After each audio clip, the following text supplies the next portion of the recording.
Hello students, आज एक नया टॉपिक आपके लिए लेके आए हैं। ये है ह्यूमन डाइजेस्टिव सिस्टम, मानव पाचन तंत्र। ये 10th में भी और 11th में दोनों क्लास के लिए बहुत ही महत्वपूर्ण है। वो हम शुरू करते हैं, ह्यूमन डाइजेस्टिव सिस्टम। अगर हम डाइजेस्टिव सिस्टम की बात करते हैं तो हमारे भोजन का जो न्यूट्रिशन होता है वो पूरा डाइजेस्टिव सिस्टम के द्वारा होता है। कैसे? क्योंकि पोषण यानी कि न्यूट्रिशन में 5 मेन प्रोसेस होती है जो कि चलती है। सबसे पहले इंजेशन यानी कि भोजन का अंतर्ग्रहण।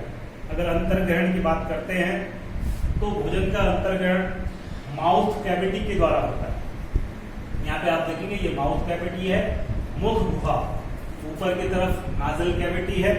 ये तो हमारी एयर के लिए सही है, लेकिन अगर हम भोजन की बात करते हैं तो उसके लिए माउथ कैविटी का रोल बहुत महत्वपूर्ण हो जाता है। माउथ के अंदर जैसे ही भोजन पहुंचता है तो वहां पर सैलिवरी ग्लैंड्स होती है। तो सैलिवरी ग्लैंड्स में उपस्थित सैलिवरी एमाइलेज और टाइलिन भोजन को लुब्धि रूप बनाने में योगदान करता है।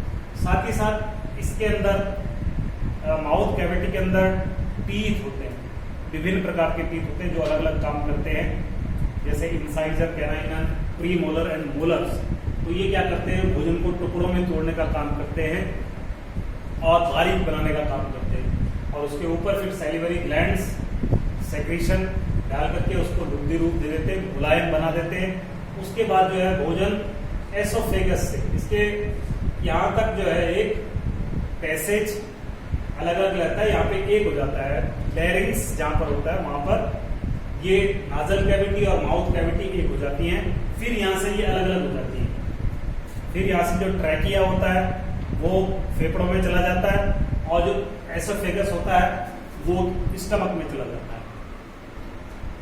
तो ये हम बात करेंगे यहाँ पे सीधे एसोफेगस की बात करेंगे तो एसोफेगस से भोजन सीधा स्टमक में आ गया। एसोफेगस एक ऐसा पाइप है, फूड पाइप जिसे कहते हैं हम, भोजन नली। इसमें पेरिस्टेटिक मूवमेंट होता है, क्रमांकुंचन गति होती है जो भोजन को धीरे धीरे धीरे धीरे स्टमक में ले आता है।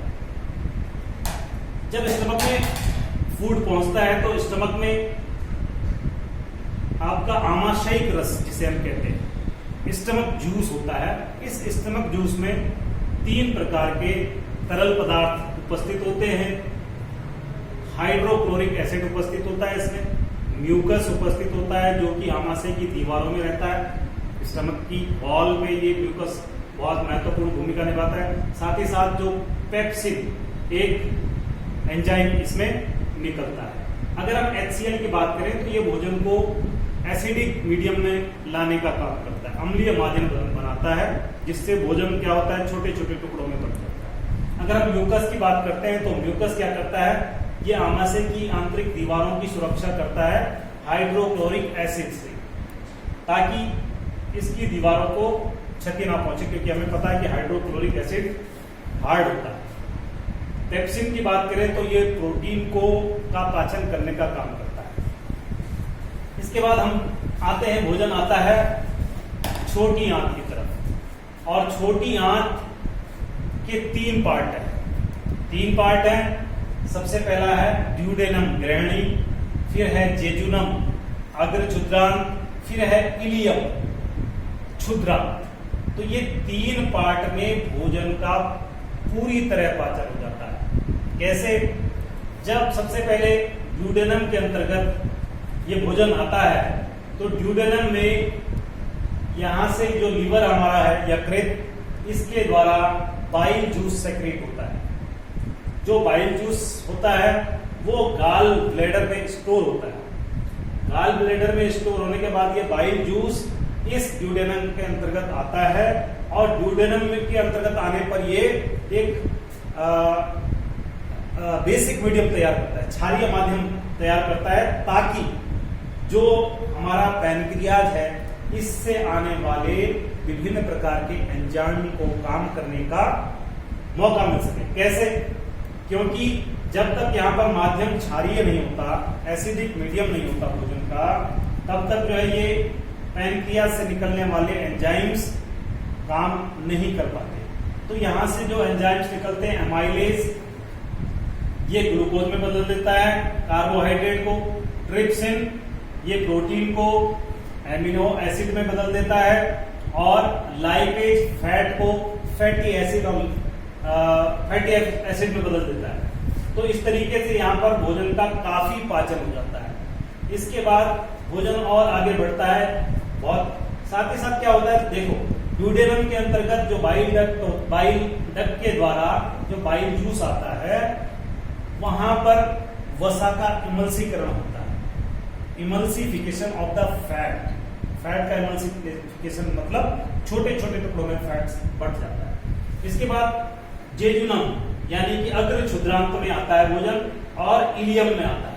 तो यहां पर फिर से दोबारा से इन तीनों का जो हमारे भोजन के मुख्य अवयव हैं उनका पाचन यहाँ पे शुरू होता है, दोबारा से होता है। एक बार यहाँ होता है, एक बार यहाँ भी होता है, ठीक है। इस तरीके से पूरी तरीके से जेजुनम और इलियम क्षुद्रांत के अंदर भोजन पूरी तरीके से पाचित हो जाता है। कार्बोहाइड्रेट का पाचन हो जाता है, प्रोटीन का पाचन हो जाता है, फैट का पाचन हो जाता है। तो इसके बाद ये जो क्षुद्रांत है इलियम जिसे हम कहते हैं, यहां पर मुख्य रूप से भोजन का अवशोषण होता है। दूसरी प्रक्रिया हमने बताई थी, पहली अंतर्ग्रहण, दूसरी पाचन। पाचन की क्रिया यहां से शुरू होकर के यहां खत्म हो जाती है। तीसरी होती है अवशोषण की क्रिया। तो जो इलियम है क्षुद्रांत, इसमें विली लाइक स्ट्रक्चर होते हैं अंदर, इसके अंदर विली लाइक स्ट्रक्चर होते हैं इस तरीके से, और ये विली लाइक स्ट्रक्चर जो है, जो पचा हुआ भोजन होता है उससे एनर्जी अवशोषित कर लेता है, और वो एनर्जी हमारी ब्लड कैपिलरीज के द्वारा ब्लड में मिल जाती है। और उसके बाद जब भोजन अवशोषित हो जाता है तो उसके बाद होता है अगली जो प्रक्रिया आती है एसिमिलेशन, स्वांगीकरण। तो ब्लड में जब भोजन मिल जाता है तो पूरे शरीर में वो एनर्जी बढ़ने को ही हम एसिमिलेशन या स्वांगीकरण कहते हैं। अब जब स्वांगीकरण हो जाता है तो उसके बाद जो बचा हुआ अनडाइजेस्टेड फूड होता है वो आपके लार्ज इंटेस्टाइन में आता है। लार्ज इंटेस्टाइन का एक हिस्सा होता है जो छोटा सा होता है, जिसे हम अपेंडिक्स कहते हैं। कभी कभार भोजन यहाँ अटक जाने के कारण पेट में भयंकर असहनीय दर्द भी होता है।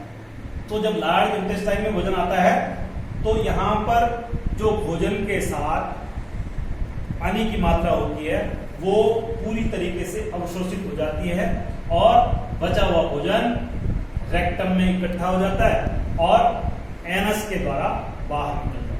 इस तरीके से हमारी पूरी पाचन की प्रक्रिया संपन्न होती है, और जो बाहर भोजन निकल जाता है, जो अनडाइजेस्टेड फूड होता है, स्टूल के रूप में बाहर निकलता है, तो उस प्रक्रिया को हम कहते हैं ईगेशन।